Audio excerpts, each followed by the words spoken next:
کیا مجھے لازمی اپنی پچھلی فرض نمازیں ادا کرنی ہوں گی؟ ارسلان صاحب جی ادا کرنی ہوں گی، لیکن ایسا نہ ہو کہ پچھلی کے چکر میں اب اگلی بھی چھوڑنا شروع کر دیں، زیادہ ٹینشن لے لیں۔ فی الحال آپ اپنے آپ کو اس کا عادی بنا دیں، لیکن 6 مہینے سے تو عادت پڑ گئی ہے آپ کی، 5 ماہ سے ماشاءاللہ نماز نہیں چھوٹی، تو زیادہ ٹینشن نہ لیں اس کی۔ لیکن یہ کہ شرعی مسئلہ تو چینج نہیں ہو سکتا، تو اس میں فجر کے ساتھ 2 رکعت فرض فجر کے پڑھ لیے، ظہر کے ساتھ 4 پڑھ لیے، عصر کے ساتھ 4 اور پڑھ لیے، مغرب کے ساتھ پچھلی مغرب کے، عشاء کے ساتھ، اور ہمارے نزدیک وطر بھی چونکہ واجب ہیں، نبی صلی اللہ علیہ وسلم کی اس بارے میں صحیح حدیث موجود ہیں، تو وطر کی بھی قضا کرنی چاہیے۔ تو ایک دن میں کم سے کم 1 دن کی نمازیں پڑھ لیں آپ، تو اللہ نے چاہا تو انشاءاللہ یہ پوری ہو جائیں گی۔ مفتی صاحب کراچی کا اجتماع 25 جنوری کو ہے اور یہ بات پکی ہے، جمعرات مدنی مسجد میں بھی اعلان ہو چکا ہے، آپ اجتماع میں ضرور آئیں انشاءاللہ۔ صلو علی الحبیب۔ میرے بھائی چپل مدرسے میں 3 مہینے، کیا لکھا ہے یار، جیل مدرسہ میں، یہ کدھر ہے جیل مدرسہ؟ جیل مدرسہ میں 3 مہینے جیل کو چپل لکھا ہوا ہے، مہینے رہ کر آیا، آپ سے دعا کی درخواست ہے، دل سے دعا ہے جی۔ موجودہ حالات میں پتہ نہیں کس چیز کی دعا منگوا رہے ہیں، مجھے سمجھ میں نہیں آ رہا، بہرحال جو بھی ہے، موجودہ حالات میں اگر کوئی شخص حقوق اللہ اور حقوق العباد پورا کرتا ہو مگر اشاعت دین اور بقائے دین کی کسی بھی صورت کا حصہ نہیں بنتا تو کیا وہ گناہگار ہوگا؟ جی گناہگار ہوگا، کیونکہ نہی عن المنکر فرض ہے، تو ہر شخص پر اپنی استطاعت کے بقدر نہی عن المنکر فرض ہے۔ مفتی صاحب پیسے اکٹھے کرنے کی کوئی ترتیب بتائیں، میں کافی سالوں سے کوشش کر رہا ہوں مگر پیسہ نہیں آ رہا، مالدار نہیں ہو رہا۔ آپ پہلے سیونگ کرتے ہیں، 1 سال کا مال بیک اپ کرنا کیسا ہے؟ پیسہ کمانے کے طریقے ان لوگوں سے پوچھو جو پیسہ کما رہے ہیں، سمجھتے ہو؟ ہم تو نہیں کما رہے، سیدھی سی بات ہے، جو تھوڑا بہت تجربوں کے بعد ایک، یعنی کمانے کا مطلب کوشش نہیں کر رہے کمانے کی، ہمیں تو بغیر کوشش کے ہی مل رہا ہے، کیونکہ اب تجربے پہلے میں کر چکا ہوں، انویسٹمنٹ کے ڈبو چکا ہوں، پھر مجھے تعلقات کی بیس پہ ایسے ایماندار تاجر مل گئے کہ ان کے ساتھ جب انویسٹمنٹ کیا تو وہ ایمانداری کی بیس پہ انہوں نے مجھے نفع دینا شروع کیا۔ تو یہ ہر ایک کو یہ فیسلٹی ملتی نہیں ہے، سمجھتے ہو کہ نہیں سمجھتے؟ تو ایماندار لوگوں کا ملنا بڑا مشکل ہے۔ اب جب انسان کے تعلقات بہت بڑھتے ہیں تو پھر ایماندار لوگ اس کو لاکھوں میں 2-4 مل جاتے ہیں، اب آپ کو تو لاکھوں ملیں گے نہیں تو 2-4 کہاں سے ملیں گے اس میں؟ تو یہ جو ہے نا پیسہ کمانے کا، ان لوگوں سے پوچھو جو پیسہ کمانے کے طریقے جانتے ہیں۔ میری تو زندگی پیسے کو لات مارنے میں گزری ہے، نہیں کمانے میں گزری ہے۔ لوگ یہ سن کے حیران ہوتے ہیں مولوی صاحب باتیں کیسی کر رہے ہیں، اور یہ کوئی خوشی کی بات نہیں ہے کہ لات مارنے میں گزری، بیوقوفی کی ہے میں نے، لیکن کی ہے یہ کاروبار میں نے کیا تو جان کر اس کو ٹھپ کرنے کی کوشش کی۔ یعنی میرے پاس کسٹمر جب آتا تھا نا، 2007-8 کی بات کر رہا ہوں، میرا شہد کا بزنس تھا، گھر میں شہد کا اسٹاک پڑا ہوا ہوتا تھا، یہاں بندہ آ کے کہتا تھا جی کہ جی 1 کلو آپ بیری کا شہد، یہ کیش اماؤنٹ دے رہا ہوں آپ لے آئیں جا کے۔ میں کہتا تھا اوپر کون جائے یار سیڑھیاں چڑھ کے جانا پڑے گا، لے کر آنا پڑے گا۔ تو میں کہتا تھا ایسا کریں آپ کل آ جائیں، کائنڈلی آپ کب آ جائیں؟ وجہ اس کی یہ تھی کہ مجھے یہ تھا کہ ناشتہ میں نے کر لیا، دوپہر کھانا میں نے کھا لیا، رات کا کھانا پڑا ہوا ہے، مدرسے سے اتنی تنخواہ مل رہی ہے کہ میرا راشن پانی 2 گھروں کا ہو جاتا ہے، مہینے کے بعد کچھ نہیں بچتا تو تنخواہ آ جاتی ہے۔ تو اور اگر جامعہ سے تنخواہ نہیں ملے، بعض دفعہ وہاں بھی حالات ایسے چلتے رہتے ہیں 2-2 مہینے، تو دکان والے سے اتنے تعلقات ہیں وہ کریڈٹ پہ دے دیتا ہے، جب 2 مہینے بعد تنخواہ ملے گی تو 2 مہینے کے اکٹھے پیسے نمٹا دیں گے اس کو۔ تو ایسے ہمارا حساب کتاب چل رہا تھا۔ تو مجھے یہ تھا کہ یار مجھے میری خواہش کیا ہے، گھر ذاتی گھر پراپرٹی تو میری خواہش نہیں ہے، ایک گھر مسجد نے دیا ہوا ہے، ایک جامعہ تو رشید مجھے اس کا رینٹ دیتا ہے، میں جامعہ میں ٹیچر ہوں، تو گھر کا رینٹ، وہ 2 بیویاں تھیں میری اس وقت، تو ایک کا رینٹ جامعہ دے رہا ہے، گیس بجلی کا بل، اور ایک گھر مجھے مسجد میں امامت ہے، تنخواہ تھوڑی ہے لیکن مجھے یہ سہولت ہے، انہوں نے گھر دیا ہوا ہے، اور مجھے کیا ضرورت ہے پیسہ، میری جو اپنی کھوپڑی تھی وہ یہ تھی۔ تو گھر میں آٹا، دال، گوشت، انڈا جو ضرورت ہوتی ہے، ہر روزانہ گوشت نہیں بنتا تھا، ہفتے میں 1-8 دفعہ گوشت بن جاتا ہے، بہت ہے ہفتے میں، وہ کیٹو ٹوپی ڈرامہ چھوڑ دو، کیٹو ڈائٹ یہ غریبوں کے کام نہیں ہے۔ غریب آدمی سب کچھ کھا کے بھی ٹھیک رہتا ہے، اور امیر آدمی روزانہ انٹرنیٹ پہ سرچ کر رہا ہوتا ہے کیا کھانا ہے، پھر بھی مر جاتا ہے بہت جلدی۔ تو ظاہر ہے ہم اپنی کیٹو بھی کھائیں گے تو اپنی حیثیت کے حساب سے کھائیں گے نا۔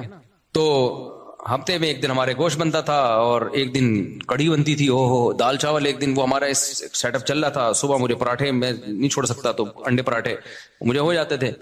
تو میں سوچتا تھا یار میرا تو گزارا ہو رہا ہے، بچوں کی اسکول کی ہم نے ٹینشن لی نہیں، ہم نے کہا پیسے ہوں گے تو اسکول پڑھا دیں گے، نہیں تو بھائی ہوم اسکولنگ، گھر میں رہو بس پڑھو، جتنا اماں کو آتا ہے وہ پڑھا دے گی، جتنا ہمیں آتا ہے ہم پڑھا دیں گے۔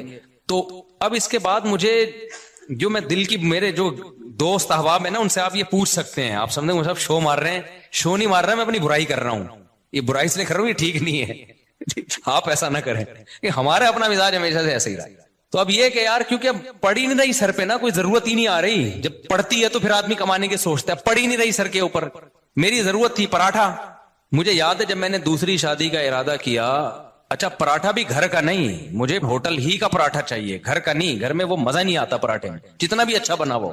کبھی میرے ساتھ بیٹھ کے پراٹھا کھاؤ تو تمہیں پتا ہے. ایک دن لاہور سے ایک بندے آئے, انہوں نے کہا یہ پراٹھے بیان میں بہت کرتے ہو. میں اس کو لے گیا ہوٹل میں, میں نے ناشتہ کرا یار واقعی ایسا پراٹھا آج تک میں نے نہیں کھایا. تو وہ بڑے پیٹ کے لیے بہت نقصان دہ ہوتے ہیں, لیکن یہ ذہن میں رکھیے گا وہ سفید آٹے کے پراٹھے ہوتے ہیں, مزہ بہت ہے یار. ٹھیک ہے.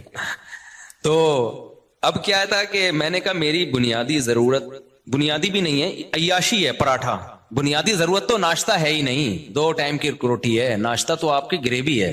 تو میں یہ سوچتا تھا کہ یار میرے پاس تو گھر بنانے کے پیسے نہیں ہیں, اللہ نے 2 گھر مجھے فری پھوکٹ کے دیے ہوئے ہیں. ایک کا کرایہ وہ ادارہ دے رہا ہے جہاں میں ٹیچر ہوں, اور ایک مجھے مسجد میں امامت کی وجہ سے امام ہونے کی حیثیت سے ملا ہوا ہے. ابے میں تو کروڑ ارب پتی آدمی ہوں, لوگوں کے پاس ایک گھر نہیں ہے, میرے پاس 2 گھر.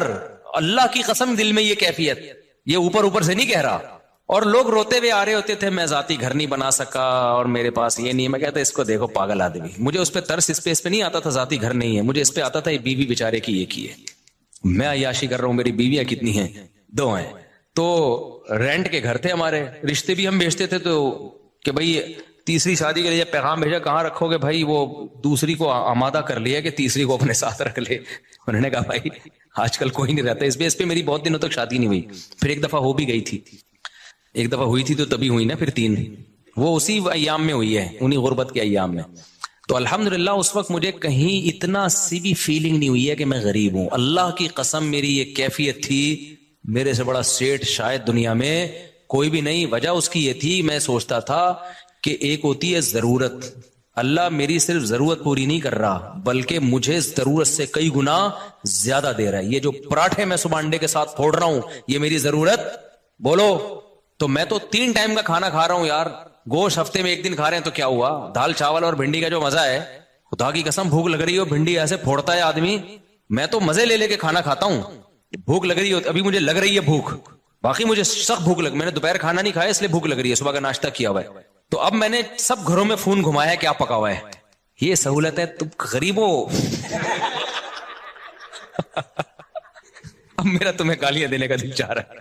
ہم نے فوکس کیا شادیوں کو جو نیچرل ہے, تم فوکس کرتے ہو بحریہ ٹاؤن کو, گاڑیوں کو. یہ نیچرل تھوڑی ہے یار, جو نیچرل لذتیں ہیں وہ تو بیوی اور بچوں میں ہیں.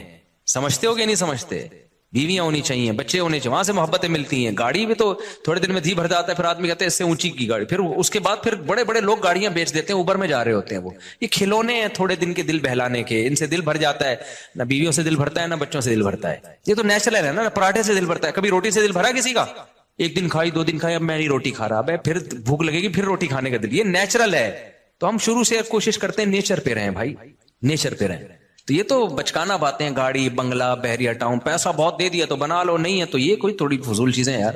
دیواروں اینٹوں سے, میں نے تو اپنی زندگی میں ایسے ایسے لوگوں کو دیکھا اربوں روپے لگا کے انہوں نے شیش محل بنایا, اتنا بہترین گھر, خدا کی قسم رہنا نصیب نہیں ہوا. جس دن گھر تیار ہوا ہارٹ اٹیک ہوا, مر گئے. کاش وہ اربوں روپے لگا کے اپنی صحت کا خیال کر لیتے یا کچھ اور کر لیتے. تو وہ بچے بھی پھر وہ فری پھوکٹ کے پیسہ نا بیچ باچ کے کھا رہے ہوتے ہیں, عیاشیوں میں اڑا رہے ہوتے ہیں. تو اس لیے ابھی جو ہے وہ میں نے گھروں میں فون گھمایا تو شلجم اور جو ہے گوشت کا شوربہ کہیں نہیں پکا ہوا تھا. تو گارڈوں سے میں نے پوچھا تم لوگوں نے کیا پکایا, انہوں نے کہا شلجم گوشت. میں نے کہا ہم آپ کے ساتھ کھانا کھائیں گے آج. شلجم گوشت شوربے والا تازہ, سب مزہ آتا ہے یار. بڑے گوشت میں نا شلجم ڈال دو, سبزی ڈال کے پکاؤ, بڑا مزہ. تو اتنی خدا کی قسم یہ لذیذ نعمتیں اللہ, بھوک لگ رہی ہو, اچار ہو, دال چاول ہو, کڑی پتے والی, آپ کو لگ نہیں رہی نا, اس لیے آپ کو مزہ نہیں آ رہا. ابھی سموسے کھا کے بیٹھے ہوگے آپ چائے کے ساتھ. جس کو بھوک لگ رہی ہو نا اس کو میری باتوں کو وہ انجوائے کرے گا. مجھے چونکہ لگ رہی ہے, باتوں میں مزہ آتا ہے. یہ نیچرل لذتیں ہیں جن کو یہ مل رہی ہے, بس وہ عیاشیوں میں ہے بھائی. کیا کرنا ہے ایسی دولت کا, نہ کچھ کھا سکتا ہے نہ. اکثر مالدار ہم نے دیکھے ہیں, ایک آدھ بچہ ان کا, وہی بچہ خراب نکلا, وہی ٹینشن دے رہا ہے, زندگی عذاب بن گئی ان کی. شروع میں پیسے سے برگر اتنے کھا لیے کہ اب کچھ کھانے کے قابل نہیں بچے, اتنا وزن بڑھ گیا ان کا, کھا ہی نہیں سکتے. پراٹھے کا نام سن کے بے ہوش ہو جاتے ہیں وہ. تو سب سے بڑی نعمت صحت ہے, بیوی بچے ہیں, اور سر چھپانے کے لیے جگہ مل جائے, بے شک وہ کرائے ہی کی کیوں نہ ہو. تو میں کہتا یار لوگوں کے پاس ایک جگہ, میرے پاس کتنی ہے, حالانکہ میرا ان میں سے ایک بھی نہیں. مسجد والے جب امامت سے نکالے تو گھر بھی گیا, کیا خیال ہے؟ تو اور ایک کا کرایہ جامع رشید دے رہا تھا, وہ بھی کرایہ دے رہا تھا, تو انہوں نے کہا لے لو, اور وہ بھی ایک مخصوص کرایہ تھا. تو مجھے لگا کہ یار میرے لیے اتنا بہت ہے, 2 کمروں کا گھر لیا ہوا تھا میں نے. ایک دفعہ ایک صاحب آئے ہمارے گھر, دیکھے 2 کمروں کا گھر ہے, انہوں نے کہا یار مفتی صاحب ممبر پہ باتیں اتنی بڑی بڑی, یہ گھر ہے ٹوٹل؟ میں نے کہا جتنی بڑی باتیں اس سے بڑا اللہ نے گھر دیا ہے ہمیں الحمدللہ. 2 کمرے, میری ضرورت اس سے پوری ہو رہی ہے. اس وقت میرے 16 بچے تھوڑی تھے, 2 بچے تھے, تو 2 کمرے بہت ہیں, بہت ہے 2 کمرے رہ لیتے ہیں. ایک واش روم ہے, کچن ہے, تھوڑے بہت. بس ایک چیز کی مجھے ٹینشن تھی, دھوپ نہیں ہے اس میں, ہوا بھی تھی, دھوپ نہیں ہے, تو وہ ایک ٹینشن تھی. تو میں کہتا تھا یار اللہ نے ساری عیاشیاں دی ہوئی ہیں, تو ایک تھوڑی سی اگر ٹینشن دے دی تو کیا ہے, دھوپ کا انتظام نہیں ہے, کیونکہ سن لائٹ میرے لیے, میں نہیں بغیر دھوپ کے بغیر گزارا ہوتا. تو پھر وہ یہ بڑی ایک ٹینشن ہوتی ہے انسان کو. خیر, تو میں جب دوسری کی سوچ رہا تھا نا, تو میں ناشتے نہیں مجھ سے چھوٹ رہے تھے ہوٹل کے جو خاص قسم کا پراٹھا. تو مجھے یاد ہے میں نے اپنے دوست کے ساتھ پلاننگ کی, یار میں دوسری شادی کر رہا ہوں, میرا خرچہ بڑھے گا, مجھے یہ ہوٹل کا پراٹھا چھوڑنا پڑے گا. آپ اندازہ لگا رہے ہو غربت کا. لیکن میں غریب نہ اس وقت سمجھتا تھا نہ اب, اور حقیقت ہے ہم کہاں خسے غریب ہیں بھائی. میں نے کہا یار یہ مجھے قربانی دینی پڑے گی, کیونکہ اب میرے خرچے ڈبل ہو جائیں گے. تو مجھے اب یہاں سے کیا کرنا ہے, یہ عیاشی جو ہے نا, عیاشی پٹھان ہوٹل کے جا کے پراٹھے پھوڑ, یہ عیاشی مجھے چھوڑنی پڑے گی. لیکن اللہ کی قدرت ایسی ہوئی کہ وہ بھی نہیں چھوڑنی پڑی. آپ جیسے جیسے شادی کرتے ہیں, بچے ہوتے ہیں, آپ کی سورس آف انکم بڑھتی چلی جاتی ہے, کم نہیں ہوتی ہے, تو کم ہوتی نہیں ہے کسی قیمت. اب میری سورس آف انکم پھر کہاں سے, کیا آسمان سے پیسے برسنا شروع ہوئے. میرے ساتھ ایسے ایسے معاملات ہوئے ہیں کہ میں تو بتا رہا ہوں نا, کاروبار شروع کیا تو یہ بزنس ہو رہا تھا میرا, میں بیٹھا ہوا ہوں جی شہد چاہیے, ابے اوپر کون جائے گا شہد لینے, کیوں میری ضرورتیں پوری ہو رہی ہیں, مجھے لگ رہا ہے یہ بزنس کیا ہے, غریبی ہے. اگلے دن آ رہے ہیں انکل بھائی اب تو لے آؤ, پھر اگلے دن گیا میں شہد لایا, چلو یار لے لو بھائی. اس طرح سے ہمارا شہد بک رہا ہے, اس سے جو پروفٹ ہو رہا ہے وہ بھی اتنا ہونا شروع ہو گیا. لیکن اتنا نہیں ہوا کہ کسی کے بزنس میں جو باقاعدہ. تو مجھے پھر اب تو چونکہ میرے مالی حالات اور اچھے ہو گئے الحمدللہ, تو پھر مجھے لگا کہ یار اچھا, پھر میں نے نکاح جب رجسٹریشن, میں نکاح فری میں پڑھاتا تھا, پیسے نہیں لیتا تھا, مجھے عجیب سا لگتا تھا نکاح پڑھا رہے آدمی پیسے لے رہا ہے اس کے.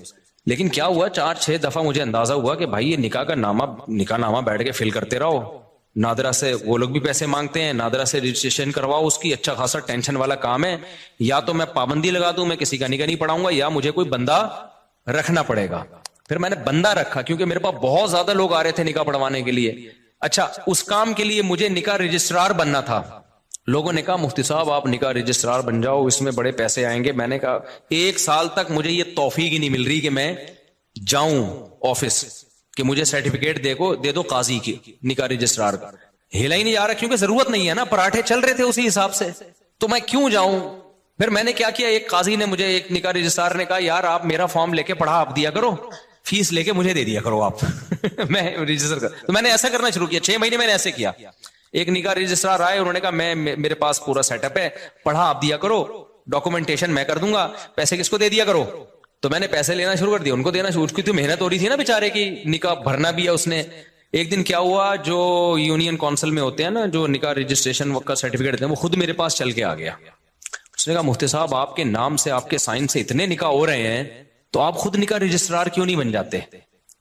میں نے کہا یار مجھے یہ وہاں چل کے جاتے ہوئے بہت ٹینشن ہو رہی ہے, کہ کیونکہ مجھے جس چیز کی ضرورت نہ ہونا, مجھ سے وہ کام ہوتا نہیں ہے, تو اب میری ضرورتیں پوری ہو رہی ہیں. انہوں نے کہا آپ ادھر ان کو اتنے پیسے دے رہے ہو, خود رکھ لو, وہ کچھ اپنا رکھ لو, کچھ اپنے اسسٹنٹ کو دے دو کچھ.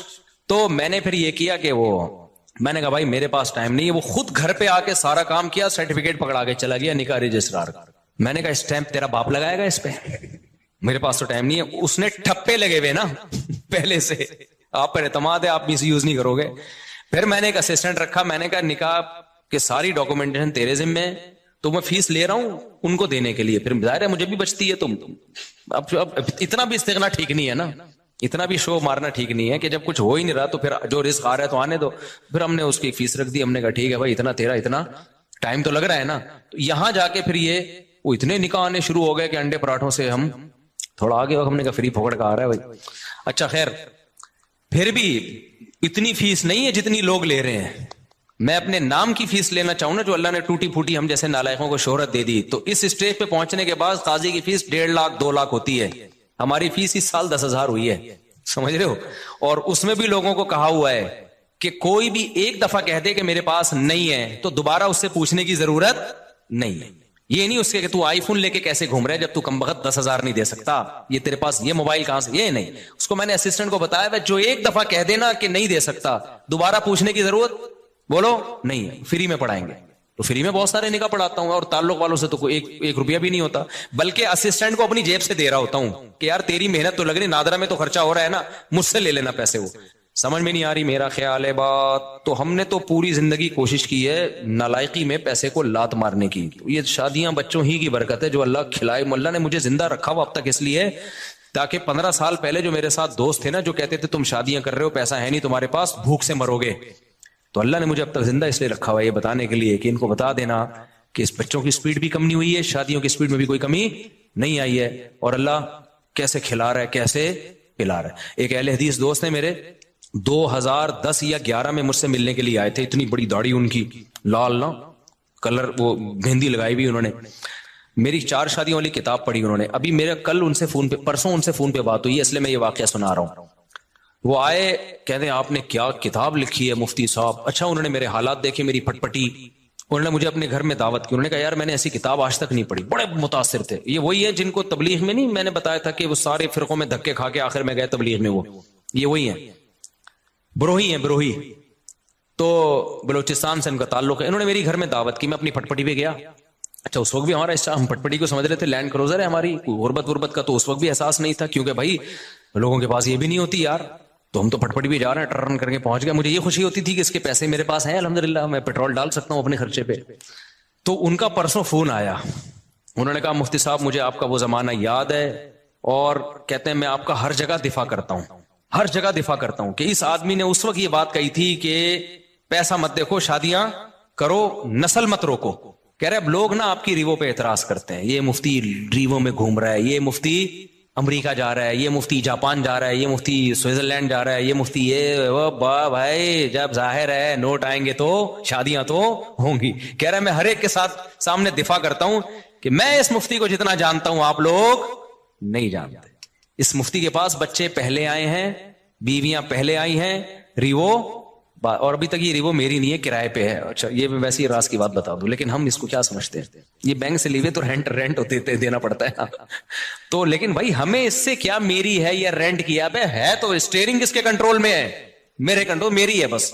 کرائے کا گھر ہے, اگر چابی اس کی میرے پاس ہے تو کس کا گھر ہے, وہ مالک مکان میری پرمیشن کے بغیر نہیں گھس سکتا گھر میں. آئے نا اگر بولو تو کیوں آ رہا ہے بھائی, تو میرا گھر ہے, تو اتنا کافی ہے میرا ہونے کے لیے, اس سے زیادہ کی ہوس مت کرو. پھر بہت پیسہ اللہ نے دے دیا تو ٹھیک ہے. اب مجھے گارڈننگ کا بہت شوق تھا, میرے پاس تو زمین ہی نہیں تھی سبزیاں اگانے کے لیے, تو اب ایک ہے تو گورنمنٹ ہی کی زمین ہی ہے لیکن کسی کام کی نہیں ہے, تو ہم نے یہاں پودے لگانا شروع کر دیے. جب تک کوئی چھیڑ نہیں رہا تو ہم اپنی سمجھ رہے ہیں. ابھی میں نے اس کا ولاگ بھی بنایا ہے, لوگ سمجھ رہے ہیں مصعب کے پاس بڑا ایریا زبردست, حالانکہ وہ گورنمنٹ کی زمین ہے لیکن مجھے اس سے کیا کرنا, جب وہ میرے کام میں سبزی اگا کے مجھے دے رہی ہے, میرے ٹماٹر کا شوق پورا کر رہی ہے, میری بھنڈی کا شوق پورا کر رہی ہے, تو ابھی اپنی بھی تو یہی کرتی ہے, اس میں گورنمنٹ تو خوشی ہوگی اچھا کسی کام میں آ رہی ہے. یہ جو نرسری والے ہوتے ہیں یہ تو فٹ پاتھوں پہ لگا رہے ہوتے ہیں نا, یہ جو فٹ پاتھ پہ نہیں, وہ جو بیچ میں روڈ کے بیچ میں جگہ ہوتی ہے, گورنمنٹ تو چاہتی ہے اچھا ہے گرینری ہوگی, تو بس وہ اپنی سمجھو اس کو یار. تو مجھے کیا کرنا ہے کہ کاغذ میں میرے نام ہو, بھائی جو چیز میرے استعمال میں وہ کس کی ہے. آپ نے پراٹھا اپنے خرچوں سے خرید کے مجھے اس میں شریک کر لیا, تو یہ پراٹھا کس کا ہے, میرا ہے, مزہ وہی آئے گا اس میں. اب میں کہ یہ میں نے چونکہ اپنے پیسوں سے نہیں خریدا, ابے تو بے وقوف آدمی ہے, تو کسی اور کے پیسوں سے اگر تو تجھے پراٹھا کھلا رہا ہے اور تیرا دوست ہے, کوئی بھگاری بن کے نہیں کھلا رہا, کوئی ایسا نہیں, کوئی بعد میں تجھے تانے دے رہا ہو, تو تمہیں تو نوالا پیٹ میں جا رہا ہے نا, تمہاری تو بنیادی ضرورتیں پوری ہو رہی ہیں. اب تمہارے خرچے پہ ہو کسی اور کے خرچے پہ ہو, تمہیں آم کھانے سے مطلب ہے, تمہیں پیڑ گننے سے مطلب نہیں ہونا چاہیے. تو میرے رب کے مجھ پر احسانات ہیں, جب میں پیدا ہوا تو مجھے ماں بھی ملی محبت والی, باپ بھی ملا محبت والا, بہن بھائی کی نعمت ملی, ابا اما کھلاتے رہے, اس وقت میرے خرچے پہ نہیں ابا کے خرچے پہ ہم کھاتے رہے, ہمیں کھانے سے مطلب تھا. اللہ نے ہمیں گھر کی چھت بھی دی, ابا کے گھر تھا وہ, میرا گھر نہیں تھا, تو مجھے اس سے کیا غرض کہ مجھے تو گھر مل گیا نا جو میری ضرورت ہے. پھر جب ہماری شادی ہوئی, دوسری جب ہوئی, تو دھکے مار کے گھر سے نکالنے کی کوشش سے پہلے ہی ہم نکل گئے, الحمدللہ ہمیں پتا تھا نکال دیا جائے گا لیکن ہم پہلے ہی نکل گئے, تو لیکن نکالا نہیں ہے دوسری, زیادہ سے زیادہ باتیں نہیں جا سکتی. خیر, تو اب کچھ باتیں آنے میں گھر والے بھی سن رہے ہوتے ہیں, وہ بھائی بھی بول رہے ہیں آپ کیا باتیں کر رہے ہیں. اچھا خیر, تو پھر مجھے ایک گھر کرائے پہ مل گیا, تو میری تو چھت, مجھے وہی چھت مل گئی الحمدللہ, پراٹھے اسی طرح سے چلتے رہے, کھانا پینا چلتا رہا, اب تک بھی چل رہا ہے. تو میں نے اس لیے کاروبار کو بدتمیزی کے ساتھ کاروبار کیا کہ کچھ ضرورت ہی نہیں پڑ رہی یار, کوئی مصیبت پڑے نا, بھوک لگ رہی ہے, مر رہے ہیں, تو پھر آدمی اخلاص سے کرتا ہے. تو ہماری مہینے کے اینڈ کے بعد نہیں, مجھے اگلے مہینے کی پہلی تاریخ کو میرے ساتھ کیا ہوگا یہ مجھے نہیں پتا ہوتا تھا. تو اب ایسے آدمی کے پاس اگر پیسہ آئے تو اس کا تو دماغ خراب ہو جائے گا کہ نہیں ہو جائے گا, جو اس زمانے کو بادشاہت والا زمانہ سمجھ رہا ہو. تو میرے پاس تو اگر ریوو آ گئی تو میں تو کہہ رہا ہوں یار, میں تو پٹپٹی کو سمجھتا تھا کیا یہ جو نہیں ہوتی دھکے والی پٹپٹی. پھر ہمارے پاس جب پیسہ آیا تو ہم نے پھر وہ GTO 110 بھی خریدی, ایسا نہیں ہے کہ وہ پٹپٹ بھی گھومتے رہے. تو جب یہ تو پھر تو اس لیے ہم لوگوں کے مسائل غربت نہیں ہے, ناشکری ہے. آپ نے ایک فرض کیا ہوا ہے کہ میں نے اس لیول تک جانا ہے, میں نے, ابے کیوں فرض کر کے بیٹھا ہوا ہے, تو محنت ضرور کر, اللہ دے دے ٹھیک ہے, نہیں دے تو جو ہے اس پہ سمجھو کہ بہت دیا اللہ نے ہمیں, اور اس سے انسان کی صحت اچھی ہوتی ہے, خوش رہتا ہے تو اور اچھی ہو جاتی ہے صحت, ہر چیز کو انجوائے کرتا ہے. اور جو آدمی بیچارہ دولت کی ٹینشن لے کے بیٹھا, وہ کمبخت دولت بھی اس کے کام کی نہیں ہوتی, اس کو ہر وقت ٹینشنیں کھائی جا رہی ہوتی. تو خوش رہنا سیکھو بھائی, خوش وہی رہے گا جو کہے گا میرے پاس میری حیثیت سے زیادہ اللہ نے مجھے دیا ہے. جو یہ جس کے دماغ میں کانسیپٹ آ گیا نا, تو وہ خوش رہے گا. اور جو یہ سمجھنے لگا کہ میری ضرورت اتنی ہے, اللہ دے کم رہا ہے مجھے, تو پھر ٹینشن میں جاؤ گے. تو پراپرٹی کو ٹینشن نہ بناؤ, ذاتی گاڑی کو ٹینشن, بولو پیسہ کمانا نہ چھوڑ دو, پہلے ہی مرے ہوئے لوگ ہیں اور مر جائیں گے. ایسا نہ ہو میری موٹیویشن سے آپ سمجھے پیسہ, غریب لوگ ہیں, ملک کا بیڑا غرق ہو رہا ہے, لوگوں کے پاس پیسہ آئے گا تو ملک کو بھی فائدہ ہوگا. پیسہ کوشش کرو ڈالر میں کماؤ, پاکستانی کرنسی میں پیسہ کمانے کا زکات دینی چاہیے ایسے آدمی کو جو یعنی کرنسی میں پیسہ کما رہا ہے. تو پیسہ کماؤ ڈالر میں. ہم تو لوگوں کو ترغیب دیتے ہیں باہر سے پیسہ لے کر آؤ, تبھی میں لوگوں کو کہتا ہوں یوٹیوب چینل بناؤ, ولاگنگ کرو, کچھ بھی کرو. ابھی تو میرا ایونٹ تو اسلام آباد میں یہی تو ترغیب دینے کے لیے تھا کہ یہ جو یوٹیوب ہے نا, بہترین, یہ جو یوٹیوب کی ارننگ کے جو حرام ہونے کے لوگ کہتے ہیں نا حرام ہے, اس پہ تو میں کئی دفعہ دلائل دے چکا ہوں.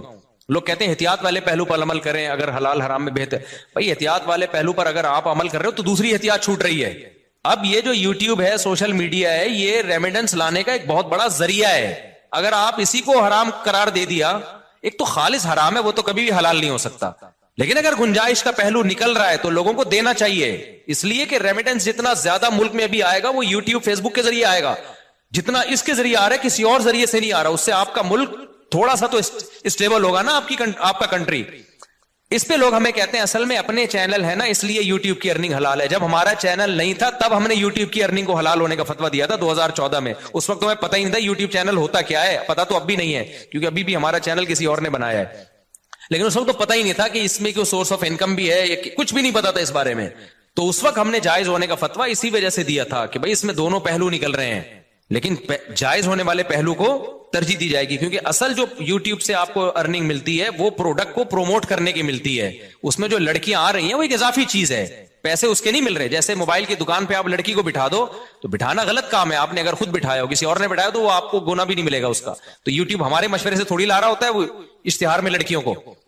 تو آپ نے اگر موبائل کی دکان پہ لڑکی بٹھا دی ہے تو لڑکی بٹھانا غلط عمل ہے, لیکن اس سے آپ کی ارننگ تھوڑی حرام ہو جائے گی, کیونکہ لڑکی دیکھنے کے پیسے تھوڑی لوگ دے رہے ہیں, ہے نا. آپ کو نہیں آ رہی سمجھ میں میرا خیال ہے. اب دیکھو آج کل لوگ کیا بڑی غیر اخلاقی حرکت کر رہے ہیں کہ ان کی دکان چل نہیں رہی ہوتی تو کسی حسینہ کو لا کے بٹھا دیتے ہیں موبائل شاپ پہ. آپ کو پتا ہے قوم ٹھرکی ہے, شادیاں وادیاں تو کرتی نہیں ہے, تو کہیں سے بھی ان کو اسمیل آ جائے نا کسی لڑکی کی تو وہاں پہنچ جاتے ہیں.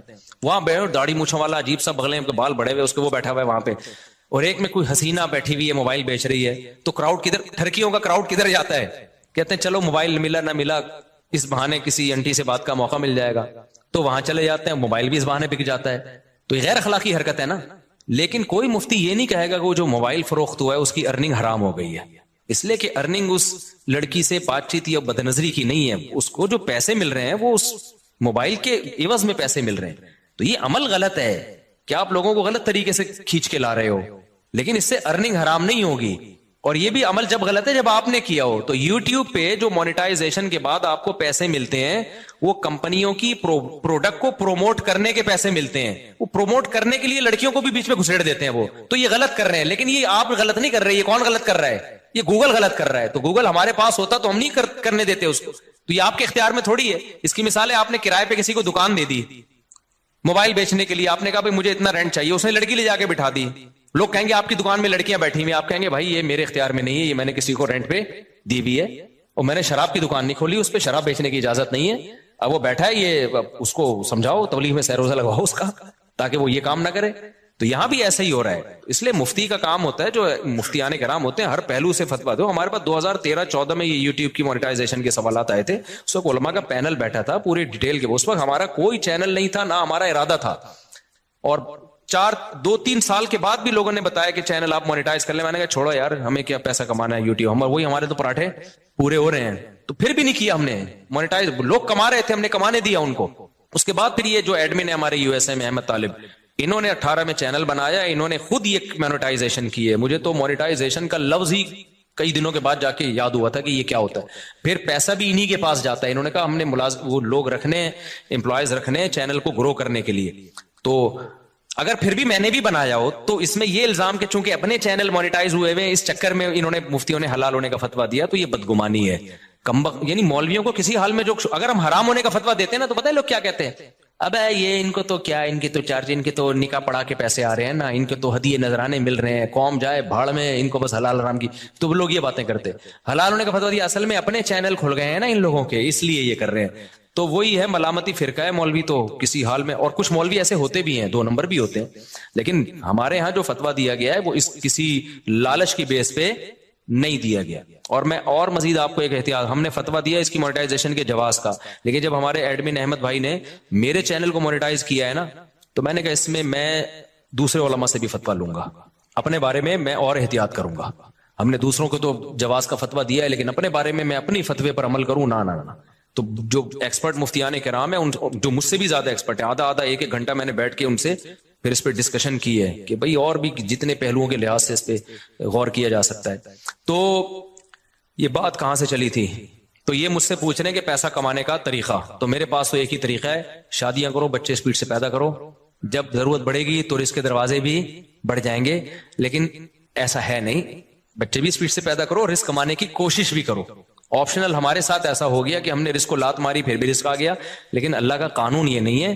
قانون اللہ کا یہ ہے کہ آپ کو شادی بھی کرنی ہے اور کمانے کی فکر بھی. میرے ساتھ شاید اس لیے بھی ہو گیا ہو کہ ہم تو دین کی خدمت کے لیے میں نے وقف کیا اپنے آپ کو کہ یار ہم ساری زندگی دین کی خدمت کریں گے. تو شاید اللہ کی کوئی رحمت ہو گئی ہو کہ چلو یار ایک بندہ دین کی خدمت میں لگا ہوا ہے, اور عبرت کا نشان نہ بن جائے کہیں 4 شادیوں کے بعد سارا فلسفہ ہی دفن ہو جائے شاید. اور یہ بھی ڈھیل بھی ہو سکتی ہے اللہ کی طرف سے, استدراج بھی, کہ اللہ تعالیٰ میرے کسی عمل سے ناخوش ہوں, اللہ بچائے ایسی بات سے.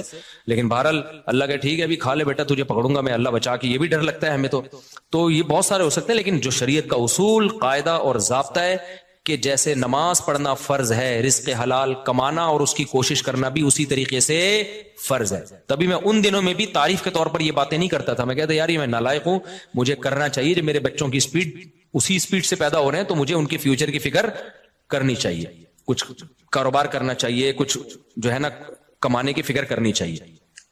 تو یہ فکر کرنا فرض ہے. جیسے توکل جائز نہیں ہے کہ ہاتھ پہ ہاتھ رکھ کے بیٹھے رہو کہ چیچو کے پراٹھے کا خرچہ پورا ہو رہا ہے, تو کل جب غربت آئی نا تو پھر بہت بڑی مصیبت کھڑی ہو جاتی ہے.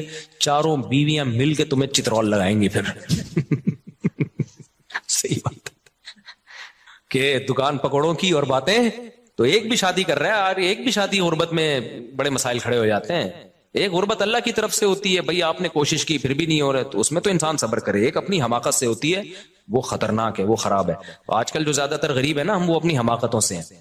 باقی یہ جو بھائی نے پوچھا ہے پیسے کمانے کا طریقہ, تو بھائی ماہر لوگوں سے پوچھیں. آپ یہ دیکھیں آپ کے اندر کیا قابلیت ہے. ایک اہم بات, ابھی جو ہم جو اسلام آباد میں گئے نا, بڑے بڑے یوٹیوبرز آئے ہوئے تھے. ایک یوٹیوبر نے بڑی پیاری بات کی, ادھر ملیر کینٹ کے تھے وہ. انہوں نے کہا کہ یہ جو بھی پیسہ کمانے کی کوشش کرتا ہے نا, اور وہ چاہے کہ پہلے دن میں آ جائے گا, وہ کبھی بھی کامیاب نہیں ہوتا. آپ تسلی کے ساتھ, محنت کے ساتھ جو آپ کے اندر صلاحیت ہے وہ کرتے رہو. ہم میں سے ہر شخص 2 دن میں کروڑ پتی بننا چاہتا ہے, تو اس سے ڈپریشن کے علاوہ کچھ بھی حاصل نہیں ہوتا. جواری بن جاتے ہیں 2 دنوں میں کروڑ پتی, جوا کھیلنے والے, لیکن 2 دنوں میں پھر وہ بھکاری بھی بن جاتے ہیں. تو وہ جوئے والا طریقہ ہے. حلال طریقے سے ایسا بہت ہی کم ہوتا ہے. میں سوچتا بہت ہوں مگر عمل نہیں کرتا. جیسے حج ورزش کرنی ہے, جاگنگ کرنی ہے, رات کو پوری پلاننگ کروں گا مگر حج نہیں مجھے کیا اسٹیپ لینا چاہیے, پہلا قدم اٹھاؤں اور عمل کروں؟ میں نے پورا جمعے کا بیان اس پہ کیا ہے کہ ڈائری پہ لکھنا سیکھو. جو جو باتیں آپ نے کرنی ہے ایک ڈائری پہ لے آؤ کہ یہ میں نے کرنا ہے, اور پھر ایسے ہی لے آؤ اٹرم پٹرم. یہ نہیں کہ ترتیب سے لکھنا شروع کرو ورنہ لکھا ہی نہیں. جو کرنا ہے نا اپنے فیوچر میں, جو آپ کی ضرورت ہے وہ آپ ڈائری میں ڈال دو. یار مجھے یہ بھی کرنا ہے, یہ بھی کرنا ہے, یہ بھی کرنا ہے, یہ بھی, اٹرم پٹرم جو کڑپڑ آتا ہے نا لکھ دو اس پہ. پھر یہ ایک دن میں نہیں ہو جائے گی پلاننگ, ذہن میں رکھنا.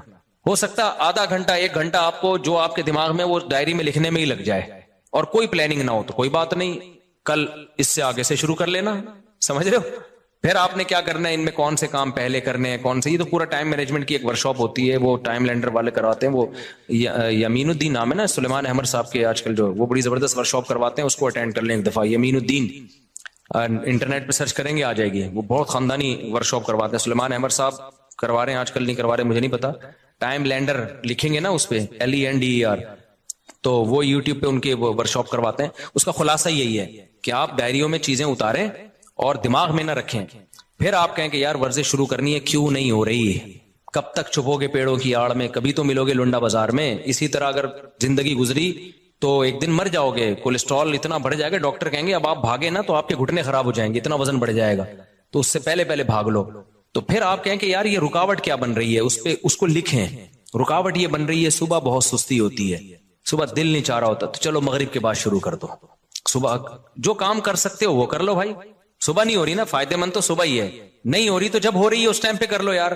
مغرب یا عصر کے بعد مجھے سستی نہیں ہوتی, عصر کے بعد کر لوں گا. اچھا, شیطان پھر یہاں آ کے کہتا ہے عصر کے بعد بھی, کیونکہ پوستی پناہ ماشاءاللہ پاکستانی قوم آپ کو پتا ہے. آپ نے ڈائری میں لکھ دیا بھائی صبح ہمت نہیں ہوتی, عصر کے بعد کروں گا میں, یہ آسان ہے میرے لیے. عصر کے بعد بھی نہیں ہوگی مجھے پتا ہے, عصر کے بعد بھی نہیں ہوگی. پھر آپ عصر کے بعد کہو گے اس سے بہتر ایک سموسہ کھا لو, چائے پی لو. تو پھر آپ پلاننگ یہ کرو کہ یار عصر کے بعد بھی نہیں ہوئی, وجہ کیا ہے؟ وجہ یہ کہ ابے سوچو آپ جا کے دوڑو گے پارک میں, تو یار ایسا کرو دوڑیں گے نہیں, پارک میں واکنگ کر لوں گا میں 15 منٹ, یہ تو ہو جائے گا نا. تو یہ لکھ دو کل واکنگ کروں گا, خالی جاگنگ کے تصور سے روح کانپ رہی ہے. تو آپ پھر کیا ہوگا پتا ہے, پھر آپ ابے 20 منٹ کون واکنگ کرے گا یار, اس سے بہتر ہے وہ جو میرا دوست آیا ہوا ہے اس کے ساتھ ادھر ہی بیٹھ کے, کیونکہ وہ کون سا واکنگ کے لیے آپ کے ساتھ جائے گا. تو پھر آپ نے کیا کرنا ہے یار, 15 منٹ بھی نہیں ہو رہی نا, ایسا کرو پارک کا ایک چکر لگا کے آ جاؤں گا بس. تو جو ہو رہا ہے نا وہ کر لو. اس کا فائدہ یہ ہوگا کہ اگلے دن آپ کے اندر اس سے زیادہ کی صلاحیت پیدا, بولو. میں نے 20 دفعہ تجربہ کیا ہے, میرا جاگنگ کا بالکل دل نہیں چاہ رہا ہوتا تھا, بعض دفعہ بھائی یار سستی ہو رہی ہے, جوتے پہن کے میں نے ارادہ کیا میں جاؤں گا پارک میں نا, جاگر پہن کے گیٹ کو ہاتھ لگا کے آ جاؤں گا بس. آج چونکہ ایسا ہوتا ہے بعض دفعہ موڈ ہی نہیں ہو رہا ہے یار, سستی, اور کوئی وجہ نہیں ہوتی, وہ ویسی سستی انسان کے ساتھ یہ حوال ہوتے ہیں, ہر ایک کے ساتھ ہوتے ہیں. تو میں نے تجربہ کیا ہے, شوز پہن لو بس آپ, اور بولو میں پارک کے گیٹ کو ہاتھ لگا. لیکن اب آدمی وہاں جاتا ہے تو کہتا ہے چکر لگا لو یار, کر لو بھائی, ٹھیک ہے نا. جم کبھی کبھار جانا ہوتا ہے, ہم جاتے بھی نہیں پابندی سے, لیکن جس دن اسکیجول میں ہوتا ہے کہ آج جانا ہے بہت, یہ سب کام نا نوجوانوں کے شروع کے بڑے جوش ہوتے ہیں. میں نے دیکھے بڑے لڑکے آتے ہیں جم جا رہے ہیں, اور اسپیڈ بریکر بنا لیا نا بہت سارے یہاں پہ, تو 4-6 دن کے بعد پھر سستی شروع. اصل میں وہ ٹائم ہوتا ہے کہ اب آپ نے اس کام کو کنٹینیو کرنا ہے یا نہیں کرنا. تو زیادہ کے چکر میں تھوڑا مت چھوڑو, تھوڑا سا کرو گے تو آپ کو وہی موٹیویشن مل جائے گی. کئی دفعہ ایسے ہوا ہے, میں جم گیا, میں نے کہا بس ایک دفعہ نا وہ یوں پلی کھینچ کے آ جاؤں گا میں, آج ہمت نہیں ہو رہی. لیکن جب آدمی جاتا ہے تو آدمی کہتا ہے یار پراپر پوری ایکسرسائز کرو جو آپ کا معمول ہے. تو سستی کا علاج یہ ہے کہ شیطان آپ کو بیوقوف بناتا ہے کہ یہ کام بہت مشکل ہے. آپ شیطان کو ٹوپی کراؤ, آپ بولو میں کون سا پورا کام کر رہا ہوں بھائی, میں تو گیٹ کو ہاتھ لگا کے واپس آ رہا ہوں. بچپن میں گھنٹی بجا کے بھاگ جاتے تھے نا, تو پارک کی گیٹ کو ہاتھ لگا کے واپس آ جائیں گے. تو بس اتنا. جیسے نماز میں بھی یہی ہے, آپ کا نماز پڑھنے کا دل نہیں چاہ رہا, بہت ٹینشن ہے, حدیث میں یہ نسخہ سکھایا گیا ہے, فجر میں اٹھا نہیں جا رہا آپ سے, تو آپ یہ نہ بولو کہ میں بھی نیند قربان کر کے اٹھوں گا, واش روم جاؤں گا, پھر وضو کروں گا, پھر مسجد جاؤں گا, پھر 2 سنتیں پڑھوں گا, پھر 2 فرض پڑھوں گا, پتہ نہیں امام صاحب کتنی لمبی نماز. ایسے ہمت نہیں ہوگی. جو بے نمازی ان کو ہمت نہیں ہوگی. آپ کی رات کو آنکھ کھلی, آپ کو شیطان ٹوپی کرائے گا, اب اتنا نیک بن گیا تو اس سردی میں تو جائے گا یار, وضو کرے گا, پھر یہ وہ, اب چھوڑ یار. تو شیطان کو آپ ٹوپی کراؤ. آپ شیطان کو بولو میں اس ٹائم پہ بس اٹھ کے بستر پہ بیٹھ جاؤں گا, اس سے زیادہ میں کچھ بھی, میں ایک دفعہ بیٹھوں گا 5 منٹ بیٹھ کے دوبارہ لیٹ جاؤں گا. تو جب 5 منٹ بیٹھ جاؤ گے پھر شیطان کہتا ہے لیٹ جانا تو نے تو 5 منٹ کا بولا تھا. تو آپ نے شیطان کو ٹوپی کرانی ہے, آپ نے شیطان کو بولنا ہے, اردو میں بات کرو شیطان سے, شیطان کو آپ نے بولنا ہے کہ یار جب اٹھ ہی گیا ہوں تو واش روم جانے میں کیا جا رہا ہے, تھوڑا ریسٹ ریلیکس ہو جاؤں گا. عام طور پر صبح کے وقت تھوڑی بہت پیشاب کی حاجت ہر ایک کو ہوتی ہے عام طور پر, نہیں تو یار جا رہا ہوں واش روم کو نلکے کا ہاتھ لگا کے آ جاؤں گا. تو آپ ایک دفعہ واش روم سے فارغ ہو کے آ جاؤ. پھر شیطان کہے لیٹ جانا, تو میں لیٹ رہا ہوں, صرف وضو کروں گا, وضو کر کے لیٹ جاؤں گا بس, اور کچھ نہیں کرنا میں نے. میں آپ کو یقین سے کہوں آپ صرف وضو کرو, اس کے بعد آپ بالکل فریش. بولو گے یار وضو بھی ایک دم شیطان مایوس ہونے لگتا ہے. شیطان بولتا ہے بھائی اتنی ٹوپیاں مجھے آج تک کسی نے نہیں کرائی ہیں, کہیں اور جا کے دال گلاؤ, یہ بندہ بہت ڈھیٹ ہے. آپ جب وضو کر لو گے نا فریش ہو جاتا ہے آدمی. حدیث میں آتا ہے 3 گریں شیطان لگا دیتا ہے, تو وضو کے بعد تیسری گرہ بھی کھل جاتی ہے, فریش ہو جاتا ہے. پھر آدمی آتا ہے اور شکر ادا کرتا ہے یار کتنا اچھا کام میں نے کیا, زندگی میں پہلی دفعہ میں نے کسی اچھے کام سے دن کی ابتدا کی ہے. تو یہ خوب یاد رکھو, کم ہمتی کا علاج یہ ہے کہ کام اسٹارٹ کر دو آپ. اور جن کی پڑھائی میں دل نہیں لگتا نا, ان کا بھی یہی اصول ہے. پڑھائی میں دل نہیں لگتا کوئی بات نہیں, آپ میز کرسی لے کے کتاب لے کے بیٹھ جاؤ بس. اب بولو کہ کتاب کو ایک دفعہ کھولوں گا بند کر کے واپس چلا جاؤں گا, میں یقین سے کہتا ہوں جب آپ بیٹھ جاتے ہو نا, کتاب کھول دیتے ہو, اور قریب کی نظر کمزور ہے تو چشمہ بھی لگا لیتے ہو, تو بس آدھے سے زیادہ کام ہو گیا. تو یہ جو سوچتا ہے نا کہ میں یہ کر لوں گا, میں یوں کر لوں گا, اتنا نہیں. ہم لوگ بہت سست لوگ ہیں, ہم لوگ کو بہت زیادہ آگے جانے کی ضرورت نہیں ہے. آپ پلان بڑے بناؤ, لیکن اس کی جو کام کی ابتدا ہوگی نا وہ اسی سے ہوگی. جاگنگ نہیں ہوتی واکنگ کر لو, واکنگ نہیں ہوتی پارک کے گیٹ کو ہاتھ لگا کے واپس آ جایا کرو روزانہ, لیکن اس کو پابندی کرو. پھر یہ بھی نہیں ہوتا تو تھوڑا سا گلی میں یوں تھوڑا سا نکلے, پارک کی طرف جا کے واپس آ گئے. یہ بھی نہیں ہوتا تو شرم سے ڈوب کے مر جاؤ. پھر آپ چھوڑ دو کہ آپ دنیا میں کچھ کرو گے, صحیح ہے نا. پھر بہتر ہے چلو میں پانی لو اور ڈوب کے مر جاؤ.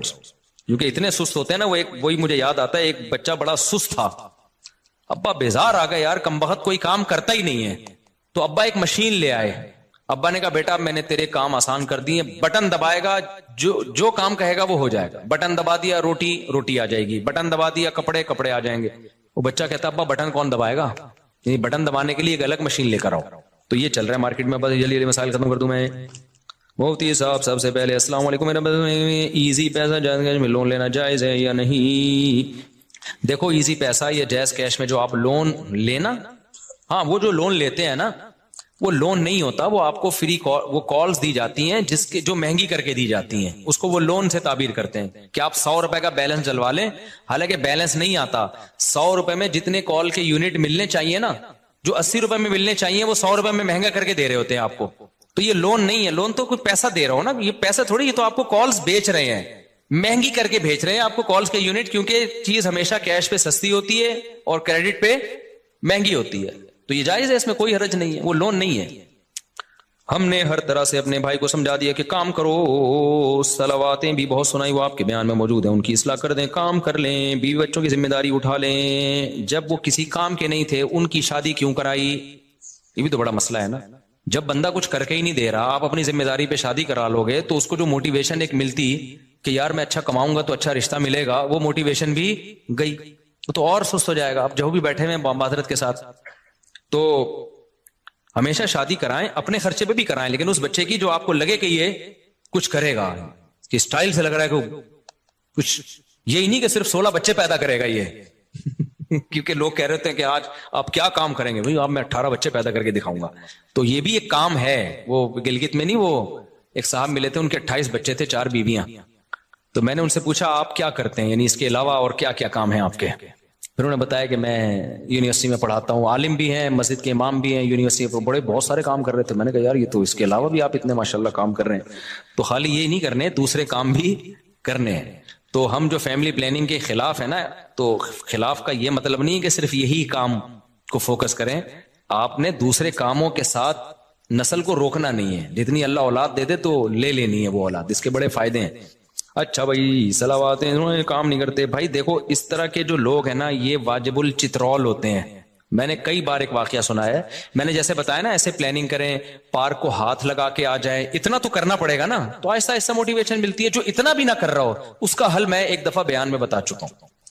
ہم مدرسے میں رہتے تھے تو ہمارے سامنے ایک چھوٹی سی بیکری تھی. بیکری کی چھوٹی سی اس لیے کہ کاؤنٹر چھوٹا سا تھا, باقی تو پوری ان کی فیکٹری تھی پیچھے. اس میں وہ میں نے دیکھا پنجاب کی فیملی تھی, وہ بہت اسپیڈ سے کام کر, وہیں وہ باقر خانیاں اور کیکرس انہی کی وہیں بنتے تھے اور صبح صبح تازہ تازہ ملتے تھے, بڑا ٹیسٹ ہوتا تھا ان کا. بسکٹ بھی وہ خود بنا رہے ہیں تو ظاہر ایک تازہ چیز بن کے آئے گی. ہم جاتے تھے مدرسے کے, اکثر طلبہ وہیں سے ناشتہ لیتے تھے, بریڈ لینی ہے, کیکرس لینے ہیں, تو سب وہیں سے لیتے تھے. تو میں ان کو دیکھا بہت ایکٹیو ہیں وہ لوگ. پنجاب کے لوگ آپ کو پتا ہے ویسے بزنس میں ایکٹیو بہت ہوتے ہیں, سست نہیں ہوتے وہ لوگ. تو اب وہ ٹھگا ٹھک ٹھگا ٹھک باہر خانی 20 روپے کی چاہیے, ٹھگا ٹھک ایک دم لائے, پیسے لیے, ایسے اسپیڈ میں کام کر رہے ہوتے تھے. اب جو لوگ تاجر ہوتے ہیں نا, ان کا جب بزنس بڑھتا ہے تو اپنے بچوں کو بھی بلانا شروع کرتے ہیں. تو میں نے دیکھا کہ ان کا جو ہے نا 18-20 سال کا ایک لڑکا پنجاب سے انہوں نے بلا لیا کہ چل بھائی تو بھی آ جا بیکری میں ہمارے ساتھ. وہ آ گیا, وہ اس طرح کا عادی نہیں تھا. اب ہم نے اس سے میں نے باقر خانی مانگی, یار 2 باقر خانی لاتے. وہ جا رہا ہے کھجاتا ہوا نا یوں کر کے, ایسے جا رہا ہے یوں کھجا رہا ہے, چلتا ہوا جا رہا ہے, لا کے دے رہا ہے. وہ اس کو کہہ رہے ہیں بیٹا بیٹا بیٹا کر کے بات کر رہے ہیں. بھائی تھے اور والد ہوگا ان کا, کہ بیٹا ذرا کسٹمر کھڑا ہوا ہے, ایسے بزنس نہیں ہوتا, ایسے تم جا رہے ہو باتیں کر, کوئی کسٹمر آ رہا ہے نا تو کوئی باتیں کر رہا ہے تو کسٹمر سے باتیں کرنے میں لگ گیا وہ. تو وہ میں نے دیکھا پورا ہفتہ تقریباً وہ یہی ڈھیلا پن, اور وہ بار بار اس کو ڈانٹے, یار تو کیا کر رہا ہے بیٹا, ایسے نہیں ہوتا بزنس, بزنس میں بہت ایکٹیو رہنا پڑتا ہے, ٹھگا ٹھگ نمٹاؤ لوگوں کو. بات اس کو سمجھ میں نہیں آئی. ایک دن میں آیا تو میں نے دیکھا وہ بھی اسی اسپیڈ میں ٹھگا ٹھگ آ رہا ہے, جا رہا ہے, ایسے نا بالکل. تو میں نے کہا یار یہ کیا ہو گیا. پتا چلا کہ جی ان کی فیملی میں یہ رواج ہے کہ شروع میں اس طرح محبت سے سمجھاتے ہیں, نہیں آئے تو کمرہ بند کر کے نا طبیعت سے چترول لگاتے ہیں. تو غالب گمان قریب با یقین ہے, پرانا قصہ ہو گیا, مجھے پوری تفصیل یاد نہیں, اس کو بھی طبیعت سے انہوں نے دھویا ہے کہ تجھے 1 ہفتے سے سمجھا رہے ہیں بھائی یہ کاروبار کا طریقہ نہیں ہوتا. رڑتا جا رہا ہے, وہاں جا کے پھر باتیں کر رہا ہے, پھر کبھی کسی سے, اس کو موبائل تو تھا نہیں, کبھی کسی سے باتیں کر رہا ہے. موبائل ہوتا تو پھر تو بزنس تو بالکل ہی ختم, ٹک ٹاک پہ ویڈیوز دیکھ رہا ہوتا بیٹھ کے. تو وہ طبیعت سے ان کا رواج خاندان میں, پنجاب میں ہوتا ہے, اب بھی ہوتا ہے, طبیعت سے دھو دیا نا اس کو, اس کے بعد ٹھگا ٹھک ٹھگا ٹھک. تو یہاں کوئی بیٹھے ہوئے بہت معذرت کے ساتھ, تو جو اس طرح کا سست ہونا, تبھی یہ بڑا بھائی اور باپ بہت بڑی نعمت ہے.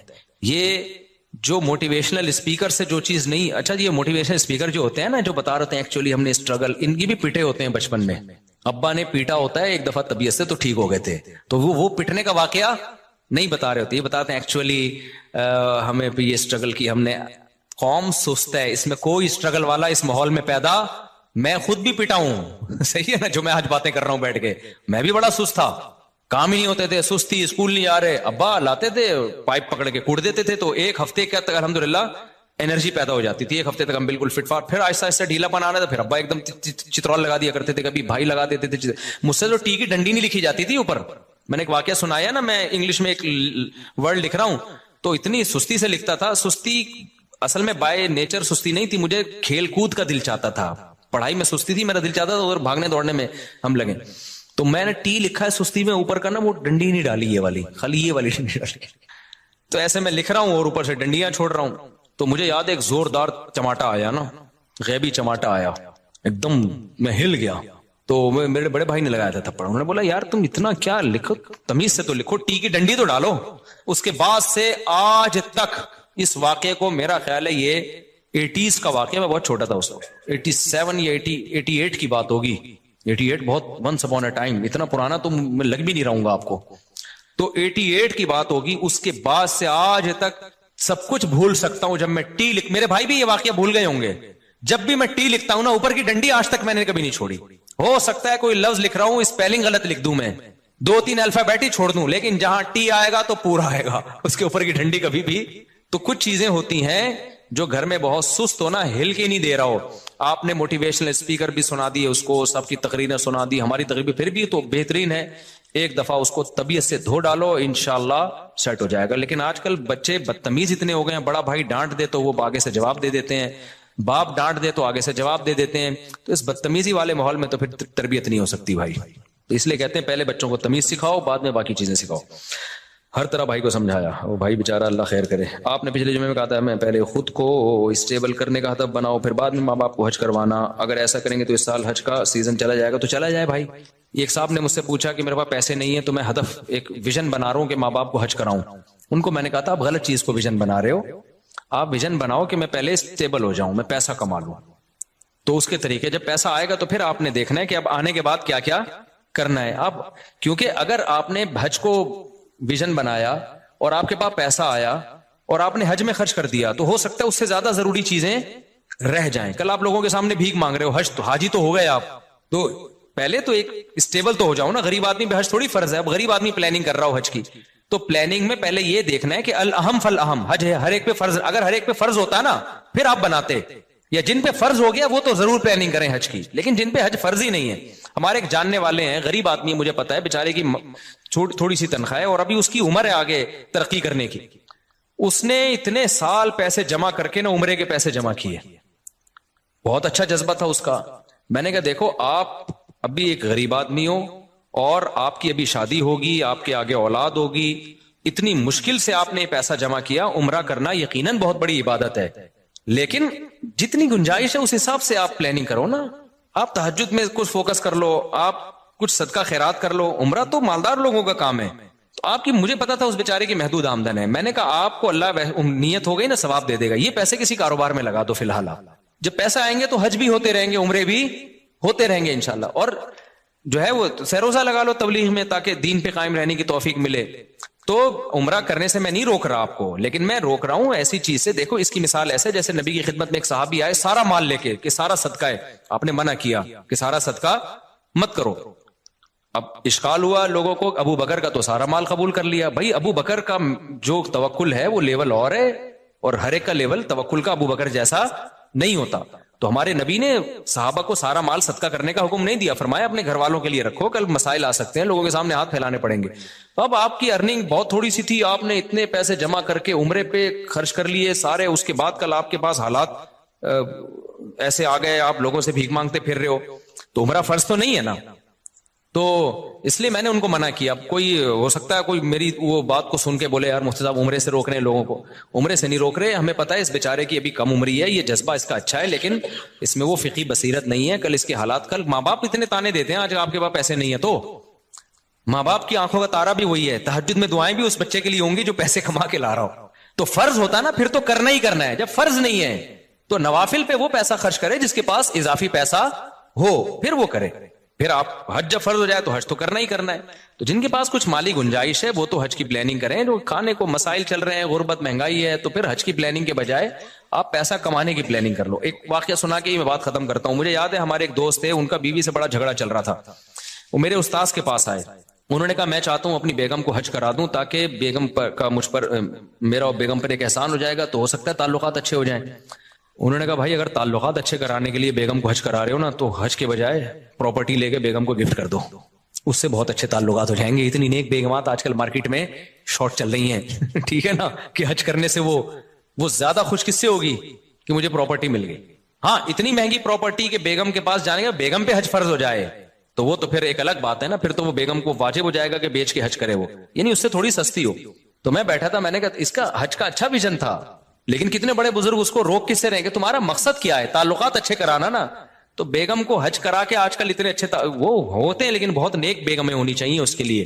ورنہ آج کل بیگم کہتی ہے ہمیں گولڈ بنا کے دے دو, ہمیں کوئی پراپرٹی لے کے دے دو, تو تعلقات اچھے اس سے ہوں گے. اور جب ایک دم اچھے تعلقات ہو جائیں گے نا, پھر حج پہ جاؤ گے تو وہاں بھی آپ کے ساتھ اچھا گزارا ہوگا. بھی پھڈے ویسے ہی چل رہے ہیں, حج پہ لے گیا نا تو یہ تعلقات, حج پہ تو تعلقات اتنی ٹینشن ہوتی ہے اور تعلقات خراب ہونے کا خطرہ ہوتا ہے. عرفات کے میدان میں اور مزدلفہ میں بڑے مسائل ہوتے ہیں, پیدل چلنا پڑتا ہے. تو مجھے ان کی فقہی بصیرت پہ بڑا رشک آیا کہ یار ظاہر پرست آدمی تو کہے گا حج سے روک رہے ہیں, لیکن عقل مند کہے گا بھائی یہ ایک ایسے کام سے روک رہے ہیں جس سے میاں بیوی کے تعلقات اچھے ہونے کے بجائے خراب ہونے کا. ہاں جن کے پاس بہت زیادہ, اس کے پاس محدود آمدن تھی, زیادہ پیسہ نہیں تھا, لیکن جن کے پاس زیادہ پیسہ ہے وہ ضرور بیوی کو حج کرائے, اس سے تعلقات اچھے ہی ہوں گے. کیونکہ ان کے گھر میں مسائل غربت مہنگائی کے چل رہے ہیں, ٹائم پہ راشن نہیں آ رہا, اور باتیں ہو رہی ہیں بیگم کو حج کرانے کی. تو وہ عالم کو پتا تھا ان کے گھر میں مالی وسائل زیادہ نہیں ہے ان کے پاس, تو اب وہ پیسہ جمع کر کے حج کرا کے تعلقات اچھے کرانا چاہ رہے ہیں. تو ظاہر ہے وہ تو جب دوبارہ حج کے بعد آئیں گے, جب ٹماٹر کے پیسے نہیں ہوں گے سارے تو آپ نے حج پہ لگا دیے, بھنڈی کے پیسے نہیں ہوں گے تو اور لڑائیاں ہوں گی. بیگم کہے گی حج گیا ایک طرف, بھائی مجھے کھلا بھائی تو اس لیے جو محدود آمدن جن لوگوں کی ہے تو وہ ایسی پلاننگ نہ کریں, وہ پہلے آمدن بڑھائیں. جب آمدن آ جائے گی تو پھر اس میں کہیں کہ یار سب سے پہلے کس کو فوکس کرنا ہے؟ حج کو, اللہ کے گھر کی زیارت کو. میرے ساتھ اللہ کا کتنا بڑا احسان ہے. میری اب دنیا میں ٹریولنگ شروع ہوئی, میں نے اللہ سے دعا مانگی, اللہ سب سے پہلا بیرون ملک سفر میرا بیت اللہ کا ہو. تو میری ایک تمنا تھی کہ سب سے پہلا میرا سفر ملک سے باہر حج کا سفر ہونا چاہیے. تو اللہ نے وہ الحمدللہ قبول کی. میں دنیا میں جہاں بھی گیا ہوں سب سے پہلا میرا سفر ہوا حج کا. اور میں نے یہ بھی کہا اللہ میں نے عمرہ بھی نہیں کرنا, مجھے پہلے حج کرا. فرض پورا ہوگا تو پھر مجھے عمرہ کرنے میں بھی مزہ آئے گا, بھئی ایک ذمہ داری پوری ہو گئی ہے. تو اللہ نے کہا میرے پر احسان ہوا کہ میرا پہلا سفر جو ملک سے باہر ہوا, وہ ایک اور سفر بھی ہوا تھا, وہ زیادہ ڈیٹیل میں نہیں جاؤں گا میں اس کی. تو جو آفیشلی جو سفر ہوتا ہے نا وہ ہوا میرا, وہ حج کا سفر ہوا.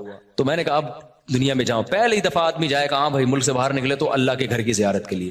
تو میں لوگوں سے بھی کہتا ہوں جب آپ کے پاس وسائل ہیں تو بھائی سب سے اول درجے پہ حج کو رکھو. وسائل نہیں ہے تو پھر حج کی پلاننگ بناتے بناتے جو بہت سارے اور بھی ضروری کام ہیں وہ آپ کے رہ جائیں گے. حج کر کے آ جاؤ گے اتنا پیسہ اکٹھا کر کے, اس کے بعد پھر وہی ماں باپ بولیں گے بیٹا اب ہماری بیماری کے پیسے ہیں نہیں تیرے پاس, ہمیں علاج کرانے تو نے حج پہ لگا دیے. اور حج میں بھی بعض دفعہ بیمار ہو جاتا ہے انسان, بوڑھے لوگ تو بہت زیادہ بیمار ہونے کا خطرہ ہوتا ہے ان کی. پرچی دیتے ہیں مجھ سے پوچھتے ہیں, اس لیے میں نے آج ان کا ذرا ڈیٹیل میں جواب دے دیا ہے کہ آپ پیسہ کمانے کی پلاننگ کر لیں اور اس میں یہ نیت کریں کہ جب پیسہ آئے گا تو پھر میں حج کروں گا بھی, کراؤں گا بھی, عمرے بھی کروں گا, زکوٰۃ صدقات بھی دوں گا, خیرات بھی کروں گا. آنے دیں, آنے سے پہلے دکان پکوڑوں کی اور باتیں کروڑوں کی. اچھی نہیں لگتی یہ باتیں, آئندہ یہ پرچی میرے پاس نہیں آنی چاہیے ورنہ میں تجھے حج کرا دوں گا, بتا رہا ہوں. 1 سال سے پرچی آ رہی ہے میرے پاس. مفتی صاحب زلفوں کی شرعی حیثیت بیان کریں. بھائی زلفیں رکھنا جائز ہے, بال بڑے رکھنا. دیکھو شریعت میں 3 کیفیتیں, یا تو پوری ٹنڈ کرا کے رکھو, لوگ شعر پڑھیں حسن تیرا اس طرح سالم رہا, سر مڈانے پر بھی تو ظالم رہا. بعض لوگ ٹنڈ پہ اچھے چمکتی ہے ٹنڈ کے اوپر. دوسری آپشن یہ ہے کہ بال چھوٹے رکھو لیکن چاروں طرف سے برابر. یہ جو کہیں سے بال چھوٹے, کہیں سے آج کل نئے نئے فیشن آ رہے ہیں بالکل عجیب عجیب قسم کے, یہ صحیح نہیں ہے, نبی صلی اللہ علیہ وسلم نے منع کیا ہے. اور تیسرا بڑے بال رکھنے تو پٹے والے بال رکھو, سارے بال پیچھے لے جاؤ, یہاں سے جتنے چاہو بڑھاؤ, یہاں تک بھی لا سکتے ہو, یہاں تک بھی لا سکتے ہو, کندھوں تک بھی لا سکتے ہو. کندھوں سے نیچے نبی صلی اللہ علیہ وسلم سے ثابت نہیں ہے, جائز وہ بھی ہے کیونکہ ناجائز ہونے کی کوئی دلیل نہیں ہے. جائز یہ بھی ہے کہ کندھوں سے نیچے بھی رکھ سکتے ہو, لیکن اتنے بڑھتے ہی نہیں مردوں کے بال. لیکن بہتر علماء کہتے ہیں کندھوں سے نیچے نہ جانے دو, کندھے ہو جائیں تو پھر کاٹ دو. تو نبی صلی اللہ علیہ وسلم کے بال یہاں تک پہنچتے, جب کاٹتے تو کانوں کی لو تک آ جاتے, پھر بڑے ہو جاتے. مجھے بڑے بالوں میں ایک فائدہ یہ ہے کہ میں عمرہ کرتا ہوں نا, 1 انچ بال کاٹ لیتا ہوں تو اس میں 10 عمرے اور ہو سکتے ہیں. سمجھ رہے ہیں نا, لوگ کہتے ہیں یہ کیا کاٹے ہیں آپ نے بال, اس میں تو 10 عمرے اور ہو سکتے ہیں. تو میں کہتا ہوں بھائی بڑے بال کا ایک بڑا فائدہ ہے.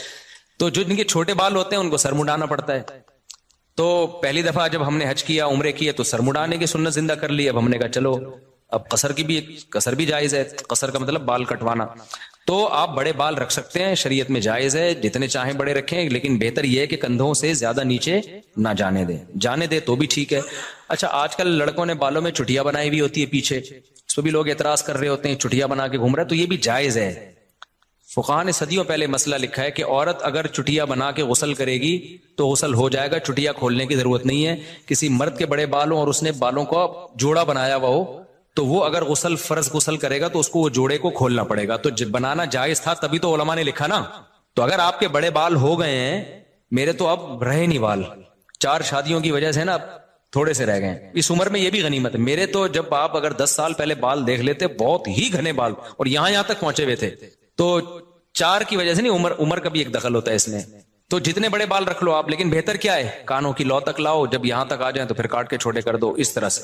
تو ہر جائز کام کرنے کا نہیں ہوتا. آپ کو جو سوٹ, اصل میں اللہ تعالیٰ چاہتے ہیں زینت کو پسند کرتے ہیں. حدیث میں آتا ہے ان اللہ جمیل یحب الجمال, اللہ جمیل ہے, جمال کو پسند کرتا ہے. تو جو آپ پہ سوٹ کر رہا ہے وہ کام کرو. شریعت نے خامخواہ کی پابندیاں نہیں لگائی ہیں, جو آپ کو اچھا لگ رہا ہے وہ کام کرو یار.